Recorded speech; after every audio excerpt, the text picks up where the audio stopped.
Hello everyone and welcome to part 2 of talking to the DJI Phantom 4 Pro. So how was your week? My week flew by really fast. Haha.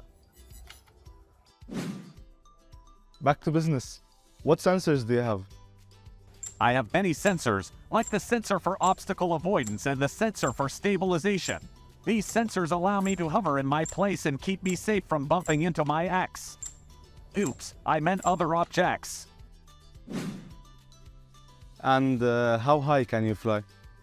I am usually restricted to 120 meters due to regulations, but I can fly up to 1,000 meters. For a pilot, is it easy to fly a drone like you?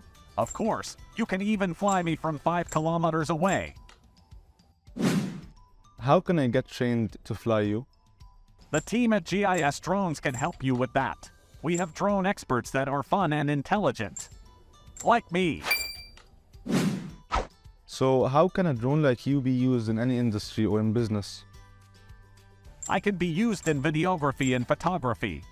The drone can also be used for construction progress monitoring. So I would like to thank you everyone for watching. I'd like to thank you Phantom 4 Pro for your time. And stay tuned for our future episodes. Bye. Bye everyone. See you soon.